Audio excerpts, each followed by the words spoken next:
Hello दोस्तों हमारी app Vishnu economics school के स्टोर में इकोनॉमिक्स और कॉमर्स सब्जेक्ट से रिलेटेड 250 से अधिक कोर्स हैं। तो दोस्तों अगर आप यूजी में हो या पीजी में हो या आप यूपीएससी की तैयारी कर रहे हो या आपके पास यूजीसी नेट है या आप पीजीटी की तैयारी कर रहे हो या किसी और कंपटीशन की तैयारी कर रहे हो जहाँ पर इकोनॉमिक्स और कॉमर्स सब्जेक्ट है, तो आपके लिए हमारे पास कोर्स है। तो दोस्तों हमारी ऐप जरूर डाउनलोड कर लीजिएगा, विष्णु इकोनॉमिक्स स्कूल। हेलो दोस्तों इस वीडियो में हम शुरुआत कर रहे हैं इस वीडियो के साथ करापात और कराघात की, tax impact and tax incidence की। तो बच्चों कई सारी लगभग 6-7 वीडियो इस पूरे के पूरे टॉपिक पे बनने वाली हैं। ये इसका पहला पार्ट है। तो हम शुरू करते हैं बच्चों, कराघात करापात क्या होता है। और सबसे पहले आप समझ लीजिए कि एक वर्ड होता है टैक्स इंसिडेंस, दूसरा होता है टैक्स इंपैक्ट। तो टैक्स इंसिडेंस का हिंदी में मतलब होता है कराघात, यानी कि कराघात उस व्यक्ति पे पड़ता है जो सर्वप्रथम टैक्स का बर्डन बियर करता है। यानी कि हर परिस्थिति में जो व्यक्ति कर का बर्डन बियर कर रहा है, यानी कि जो पहली बार बियर कर रहा है, ये जरूरी नहीं है कि वो कर का अंतिम भार भी बियर करे। यानी कि कर का अंतिम भार हो सकता है कुछ परिस्थितियों में एक ही व्यक्ति पर पड़े, और हो सकता है कि कर का जो पहला भुगतान है वो कोई और व्यक्ति करे, लेकिन वो अपने भार को किसी और व्यक्ति पर डाल दे। जैसे मैं आपको एक एग्जाम्पल देके समझा देता हूं। जैसे हमारे गांव में पनीर बहुत बनता है, तो पनीर जब ट्रक भर के दिल्ली आता है मान लीजिए, तो उसके ऊपर टैक्स लगता है, टोल टैक्स लगता है या और भी कई तरीके के कर लगते हैं। अल्टीमेटली उसका भुगतान, अब टोल टैक्स मतलब मान लीजिए टोल टैक्स लगा, तो उसका भुगतान कौन करेगा? भुगतान तो वो करेगा ना जो ट्रक का मालिक है। और ट्रक का मालिक किस पे डाल देगा? ये डाल देगा ट्रक का मालिक सीधा के सीधा उपभोक्ता पर। तो इस तरीके से बच्चों जो ट्रक का मालिक है, यानी कि जो पनीर सप्लाई कर रहा है, वो कर का भुगतान करेगा सरकार को, तो लेकिन अल्टीमेटली किसको पेमेंट करना पड़ेगा? उपभोक्ता पर पेमेंट करना पड़ेगा। अब जैसे कई कर ऐसे होते हैं, जैसे आय कर है, संपत्ति कर है। जैसे मान लीजिए मेरी आय पे कर लगा, तो कर मेरी आय पे लगा, भुगतान भी मैं करूंगा। यानी कि मैं कहना चाह रहा हूं कि देखिए दो बातें आपको समझनी पड़ेंगी। दो वर्ड हैं, कराघात और करापात। कराघात उस व्यक्ति पे पड़ता है जो फर्स्ट टाइम टैक्स देता है, फर्स्ट टाइम, और करापात उस पे पड़ता है जो लास्ट टैक्स देता है, लास्ट जो पेमेंट कर रहा है। यानी कि जो फर्स्ट टाइम पे कर रहा है और जो लास्ट टाइम पे कर रहा है वो एक भी हो सकते हैं। अगर आय कर है, अगर संपत्ति कर है, तो वो एक भी हो सकते हैं। और कई परिस्थितियों में हम कर के भार को दूसरे व्यक्तियों पर टालने में सफल आ जाते हैं। तो इसी आधार पर हम 3 तरीके के कर ले रहे हैं, करापात, कराघात, कर विवर्तन। तो सबसे पहले हम बात करते हैं बच्चों कराघात की। देखिए मैं आपको एक एग्जाम्पल से समझा देता हूं। मान लीजिए ये 3 लोग हैं, बल्कि 4 ले लेते हैं, ठीक है जी। तो इस पे जो टैक्स लगेगा, सबसे पहला टैक्स इस पे लगाया गया, ये कराघात है। अगर ये टैक्स को आगे सफल शिफ्ट नहीं कर पा रहा है तो यही व्यक्ति करापात कहलाएगा।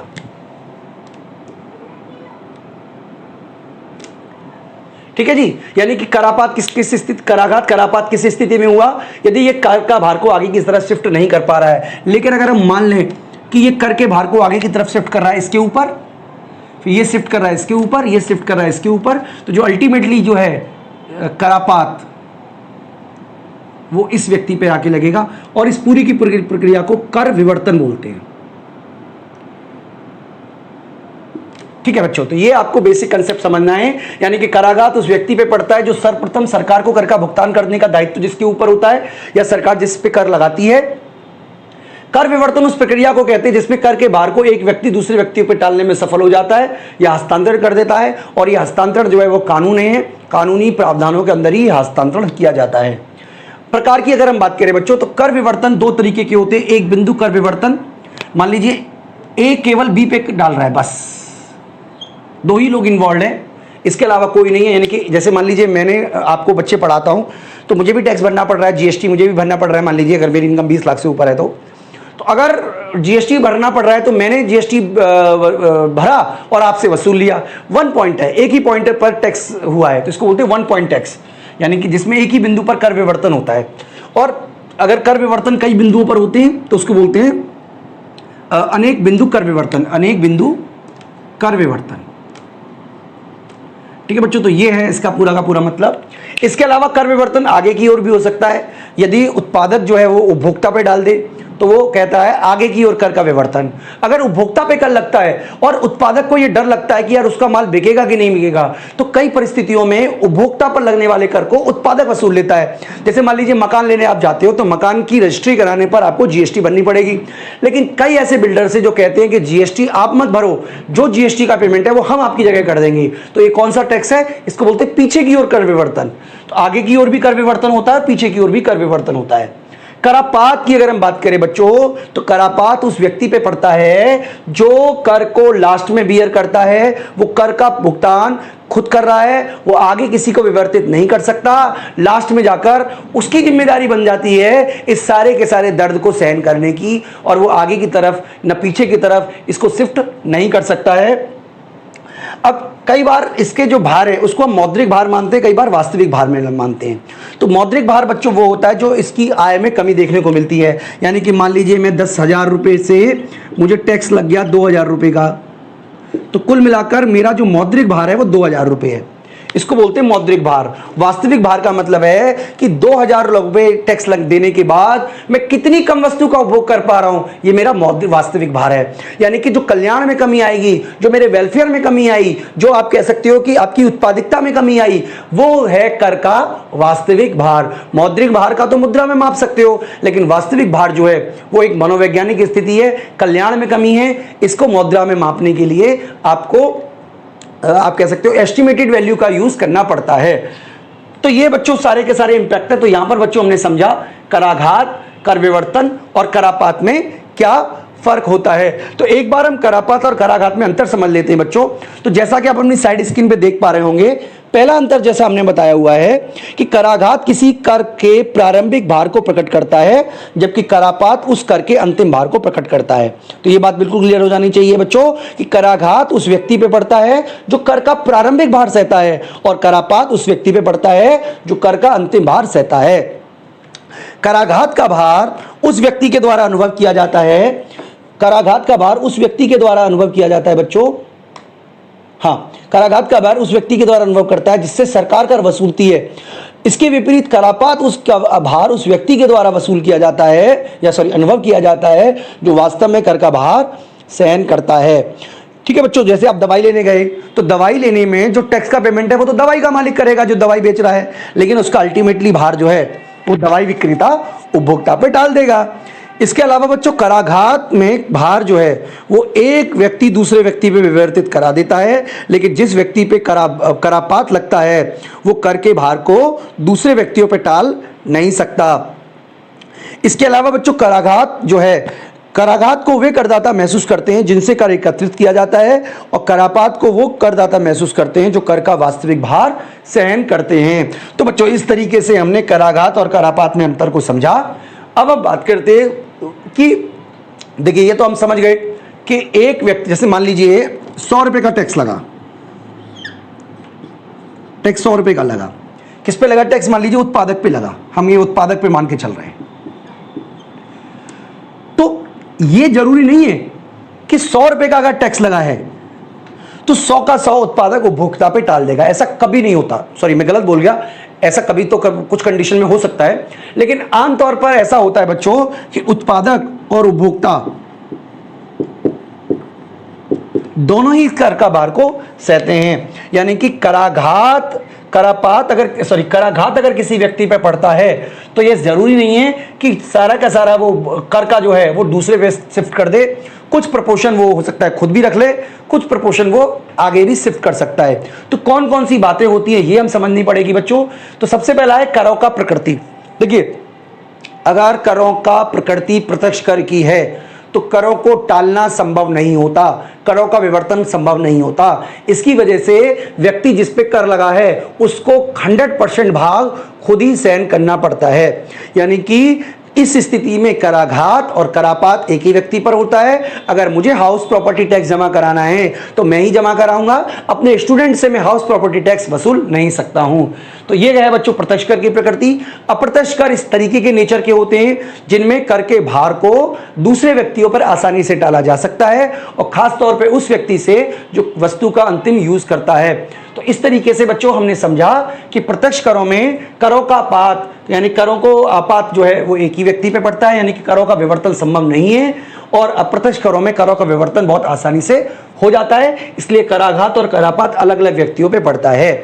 करों की मात्रा की बात करें, अगर बच्चों बहुत थोड़ा सा कर है तो उत्पादक खुद ही उसको बियर कर लेता है, लेकिन अगर बहुत बड़ी मात्रा में कर लगाया गया है तो वो उपभोक्ता को टालने की कोशिश करेगा। ठीक है बच्चों, इसके अलावा बच्चों वस्तु की मांग और पूर्ति की लोच, देखिए ये टॉपिक तो आपके लिए बहुत इंपॉर्टेंट है, बहुत इंपॉर्टेंट, वेरी वेरी इंपॉर्टेंट। ठीक है, इसके ऊपर बच्चों मैं 2 वीडियो बनाऊंगा, और 2 वीडियो में मैं आपको पूरी तरीके से अच्छी तरीके से समझा के बताऊंगा कि किस तरीके से मांग और पूर्ति की लोच जो है वो हमारे पूरे के पूरे सिस्टम को मतलब कराघात करापात को प्रभावित करती है। हालांकि इसमें से एक वीडियो जो है वो हमारी प्राइवेट वीडियो रहेगी। इसका मतलब ये हुआ बच्चों कि जो हमारे पेड मेंबर है केवल वही उसको देख पाएंगे। तो बच्चों मैं आपको बता देता हूं कि हमने हमारी ऐप है विष्णु इकोनॉमिक्स स्कूल, अगर आप हमारी ऐप पर जाओगे तो आपको वहाँ पे UGC net, PGT economics, DSSB तमाम तरीके के कोर्सेज वहाँ पे आपको मिलेंगे। इसके अलावा वहाँ पे PDF नोट्स मिलेंगे, टेस्ट सीरीज मिलेंगे, आपको बहुत कुछ ऐसा मिलेगा जो आपकी ज़रूरत है, और सब कुछ सिस्टमेटिकल होगा। तो आप हमारी ऐप जरूर डाउनलोड कर लीजिएगा विष्णु इकोनॉमिक्स स्कूल, ताकि आपकी पढ़ाई जो है वो अच्छी तरीके से बच्चों होती रहे। तो चलिए हम बात कर रहे थे मांग और पूर्ति की लोच की। फिलहाल हम यहाँ पे ये समझ लेते हैं कि मांग जितनी ज़्यादा बेलोचदार होगी उतना ही कर का भार उपभोक्ता सहेगा, और पूर्ति जितनी बेलोजदार होगी, जितनी अधिक बेलोजदार होगी, कर का उतना ही भार उत्पादक सहन करेगा। तो डिटेल जो है वो हम 2 वीडियो के माध्यम से आपको पूरी तरीके से समझाने की कोशिश करेंगे। इसके अलावा बच्चों बाजार की जो क्या दशाएं हैं उस पर भी डिपेंड करता है कि पूर्ण प्रतियोगिता या अपूर्ण प्रतियोगिता है। आमतौर पर पूर्ण प्रतियोगिता में जो टैक्स है उसके बर्डन को उपभोक्ता पे टाल दिया जाता है, जबकि अपूर्ण प्रतियोगिता में कुछ हिस्सा उत्पादक और कुछ हिस्सा उपभोक्ता डिपेंड करता है। इस पे ये भी इस बात पे डिपेंड करता है कि कर जो विशिष्ट कर है या आप कह सकते हो कि एड वॉलरम टैक्स है या स्पेसिफिक टैक्स है, इस पे भी डिपेंड करता है। तो इसके ऊपर ही बच्चों हम 2 वीडियो बनाएंगे अलग अलग, यानी कि 2 वीडियो तो हम इस पे बनाएंगे, 2 वीडियो में इस पे भी बनाएंगे, अलग अलग बनाएंगे, ताकि आपको कंसेप्ट जो है वो अच्छी तरीके से समझ में आ जाए। इसके अलावा बच्चों लागत दशाएं, देखिए बढ़ती हुई लागत दशाएं होती हैं, समान लागत उद्योग होता है, गिरती लागत उद्योग होता है। तीनों ही कंडीशन में कर का भार कई बार उत्पादक उपभोक्ता दोनों सहन करते हैं, कई बार सारा का सारा भार उपभोक्ता पर डाल दिया जाता है, और कई परिस्थितियों में खासतौर पे गिरती लागत उद्योग की परिस्थिति में कर का अमाउंट मान लीजिए 10 रुपए है और टैक्स 12 रुपए का उपभोक्ता पे डाल दिया जाता है। इस तरीके की परिस्थिति भी बच्चों होती है। इसके बारे में भी हम एक अलग से वीडियो आपको बना के डिटेल कराएंगे। तो बच्चों इसमें से ये वाली दोनों वीडियो प्राइवेट है, ये वाली वीडियो प्राइवेट है, इसकी एक वीडियो प्राइवेट है। तो बच्चों प्राइवेट वीडियो हमें इसलिए रखनी पड़ती है ताकि कुछ बच्चे कोर्स खरीदें जिससे हमें मोटिवेशन मिले, क्योंकि यूट्यूब पे तो देखिए काम करने से बहुत मोटिवेशन मिलता नहीं है। मैं आपको ये बात बहुत फ्रेंकली बताना चाह रहा हूँ। ठीक है बच्चों, तो कर का उद्देश्य की हम बात कर लेते हैं। कर के उद्देश्य की अगर हम बात करें तो कर का उद्देश्य जो है वो क्या है? अगर कर का उद्देश्य सभी लोगों को कर तक पहुंचाना है तो करापात करना आसान है। कर का उद्देश्य किस उद्देश्य से कर लगाया गया है ये भी इंपॉर्टेंट है। इसके अलावा बच्चों प्रतिस्थापन वस्तु की उपलब्धता, क्योंकि ऐसा देखा गया है कि जिन वस्तुओं की प्रतिस्थापन वस्तु उपलब्ध है उस वस्तुओं पर अगर कर लगाया जाता है तो कर का अधिकांश भार उत्पादक सहन करेगा, और जिन वस्तुओं की प्रतिस्थापन वस्तु उपलब्ध नहीं है अगर ऐसी वस्तुओं पर कर लगाया जाता है तो उत्पादक जो उपभोक्ता जो है वो सहन करेगा। ठीक है बच्चों, इसी तरीके से कर की अवधि भी बहुत इंपॉर्टेंट है। अगर कर जो है वो कुछ दिन के लिए लगाया गया है, कुछ समय के लिए, तो उत्पादक सहन कर लेगा, क्यों उपभोक्ता पर डाला जाए। और अगर कर लगाया गया है लंबे समय के लिए तो मजबूरी से लो, खुशी कह लो, जरूरत कह लो, उत्पादक जो है वो कर के संपूर्ण भार को उपभोक्ता पर टाल देने की कोशिश करेगा। तो बच्चों इस तरीके से हमने समझा कराघात और करापात के बारे में। अभी बच्चों ये टॉपिक तो कंप्लीट हो, वीडियो तो कंप्लीट हो गई है, पर टॉपिक कंप्लीट नहीं हुआ है। आप अगर बच्चे यूजीसी नेट की तैयारी कर रहे हैं, पीजीटी इकोनॉमिक्स की तैयारी कर रहे हैं, तो आप सभी बच्चों के लिए इन सब को जानना बहुत जरूरी है, तभी आप क्वेश्चन पेपर को अच्छी तरीके से अटेम्प्ट कर पाओगे बच्चों। तो बच्चों मैं उम्मीद करता हूं कि आप हमारी ऐप जरूर डाउनलोड कर लीजिएगा। इस वीडियो में इतना ही, थैंक यू।